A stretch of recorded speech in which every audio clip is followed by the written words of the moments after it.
Assalamualaikum warahmatullahi wabarakatuh. Perkenalkan, nama saya Nashwa Bahira dari kelas 2 ISID. Di video kali ini, saya akan melakukan instalasi project React serta pengenalan konsep dan juga komponen dasar dari React. Nah, untuk yang pertama, kita bisa dapat download node.js ini di nodejs.org. Nah, kita bisa scroll ke bawah dan kita dapat melihat ada button ini, jadi kita bisa klik. Lalu kita bisa tunggu sampai proses installnya selesai.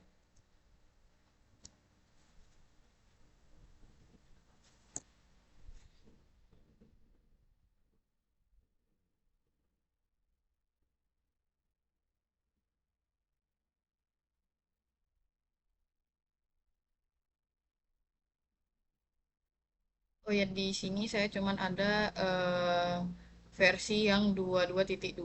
Sebenarnya 2.1, 22.1, tapi saya tidak ada. Jadi saya download yang ini aja. Nah, jika udah selesai kita bisa klik install anyway,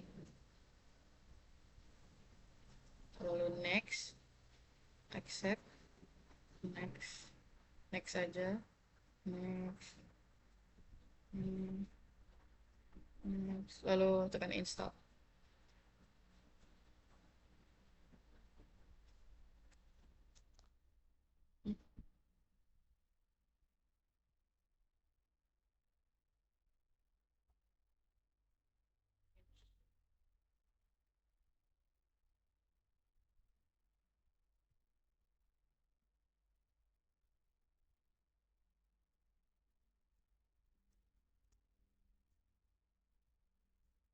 Kita bisa eh, close dulu aja, lalu kita buka terminal. Nah, kita melakukan pengecekan apakah sudah benar-benar terinstall atau belum dengan mengetik node minv lalu pm minv. Nah, jadi di sini sudah terbukti bahwa proses installnya itu berhasil. Nah, selanjutnya untuk membuat folder baru, maka kita harus mengarah ke si folder C. Jadi, agar folder yang kita buat itu dapat tersimpan dan mudah juga dicarinya di folder C ini. Nah, untuk mengarah ke file folder C, kita bisa mengetik cd titik sebanyak 2 kali. Nah, jika udah, kita bisa membuat direktori baru dengan ya mengetik mkdir react. Saya di sini menamakan react 2 sid.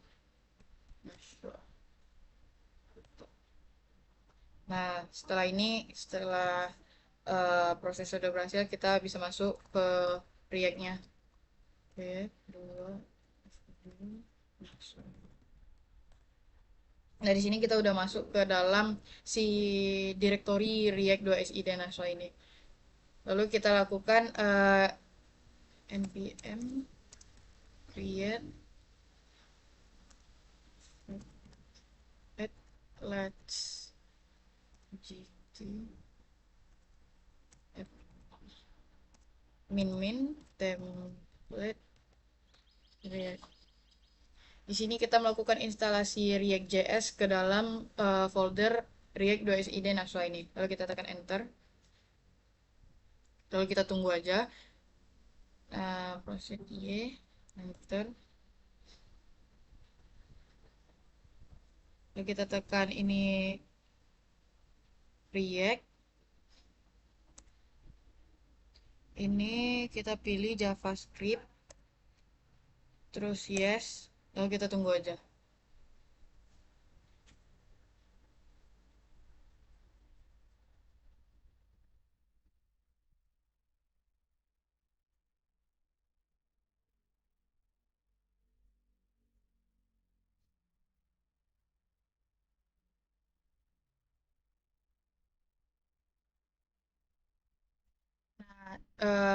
Untuk mengetahui apakah sudah berhasil, kita bisa klik HTTP localhost dengan kontrol klik.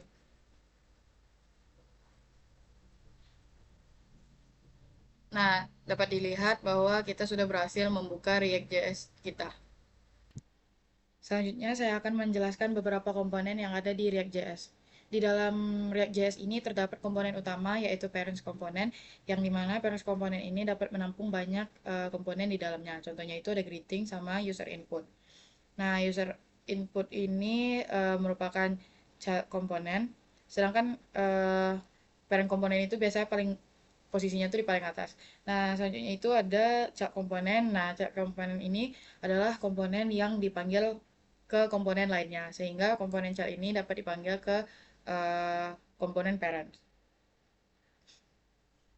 Nah, selanjutnya itu yang di sini ada quote text, di mana komponen quote text ini merupakan komponen JavaScript yang berisi logika JavaScript. Nah, untuk selanjutnya yaitu komponen props, yang dimana komponen ini menerima data dari komponen lain melalui komponen props. Jadi dia dibungkus dengan si props ini. Nah, selanjutnya itu ada nested komponen. Jadi nested komponen ini komponen yang digunakan untuk membungkus komponen lainnya. Seperti di sini saya membungkus biodata di dalam kontainer. Nah, yang kontainer ini jadi saya sudah berhasil menerapkannya. Selanjutnya di sini saya akan membahas laporan dari Excalibur yang sudah dibuat. Pada zona 1 terdapat planning, alur, wireframe. Nah, yang pertama ini dari sketsa UI. Nah, dari sini saya sudah membuat sketsa yang berisi judul, profile, biodata, quote, sama footer. Nah, ini pengimplementasiannya. Pada planning ini membuat tampilan berisi biodata diri menggunakan React.js dan ditambah dengan CSS. Terdapat komponen di dalamnya itu judul, foto, NIM, tanggal lahir, hobi, prodi, kampus, quote, sama footer. Sini. Nah, kita lanjut ke zona 2. Nah, zona 2 ini uh, bedah kode pada file biodata.jsx. Di sini saya sudah uh, menjelaskan dari setiap codingan. Yang pertama ini dari import foto profil. Di bagian ini melakukan import file gambar dari folder aset. Nah, yang dimana gambar ini disimpan ke dalam variabel foto profil agar bisa diproses oleh React dan ditampilkan pada elemen gambar di dalam komponen. Nah, selanjutnya itu parent komponen, di mana merupakan komponen induk yang membungkus seluruh bagian aplikasi.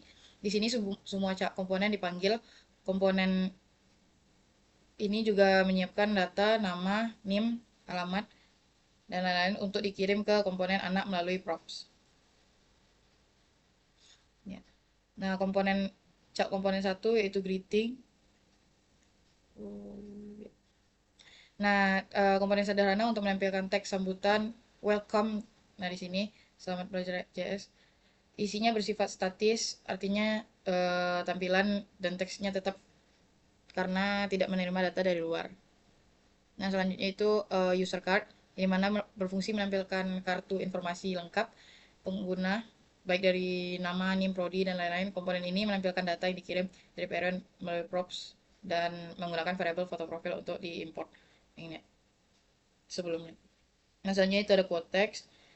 Quote text ini untuk menampilkan teks kutipan. Di sini dilakukan manipulasi string teks kutipan otomatis menjadi huruf besar semua. Nah, untuk tampilannya bisa dilihat di sini. Nah, ini adalah quote text yang dimaksud. Selanjutnya itu ada main.jx, ini mana di sini tetap menggunakan import. Nah, dan juga memanggil file CSS agar aplikasi menjadi lebih rapi dan menarik. Selanjutnya yaitu yang create root ini berfungsi untuk merender atau memunculkan komponen biodata diri ke dalam elemen HTML ber-ID root sehingga seluruh aplikasinya bisa terlihat di halaman web. Nah, isi dari kontainer yang udah dibuat yaitu berfungsi sebagai pembungkusnya seperti yang saya bilang tadi atau wrapper yang menggunakan children. Tujuannya agar konten yang dinamis bisa diletakkan di tengah-tengah struktur layout yang sudah ada judul dan footernya. Nah, ini adalah CSS yang sudah dibuat. Lalu di sini pertemuan 2 HTML, di mana struktur dasar halaman menyediakan tempat bagi React untuk bekerja serta memanggil main.jsx sebagai instruksi utamanya. Di sini untuk demo errornya, Nah, pada error pertama memanggil file yang salah. Di sini saya eh, memasukkan foto profile.jpg. Sebenarnya tuh file yang sebenarnya tuh bukan ini, tapi yang benar adalah choi.jpg. Makanya muncul tampilan error. Nah, selanjutnya itu objek tidak valid, di mana di sini saya memberikan kurung kurawal ke dalam tag HTML. Ini akan menyebabkan runtime error yang menghentikan seluruh aplikasi. Pada saat dijalankan, aplikasi tidak menampilkan apapun, melainkan cuma menampilkan background aja gitu. Nah, solusi yang paling tepat itu menggunakan tipe data string untuk setiap properti. Nah, untuk error yang ketiga, yaitu di sini saya mengubah kata props menjadi class. Nah, kelas ini adalah reserved word atau kata terlarang di JavaScript digunakan untuk mendefinisikan kelas. Nah, jadi dia ini akan bingung dan aplikasi itu nggak bisa jalan, maka menampilkan compile error. Nih. Nah, untuk solusinya kita tidak boleh menggunakan nama kelas sebagai parameter karena kata tersebut sudah memiliki fungsi tersendiri. Solusinya menggunakan props agar semua data dibungkus jadi satu paket yang rapi. Nah, dan juga untuk GitHub di sini saya udah git push semua semua yang udah dibuat tadi, dan ini adalah screenshotannya. Baik, itu saja penjelasan singkat dari saya. Bila ada salah mohon dikoreksi. Assalamualaikum warahmatullahi wabarakatuh.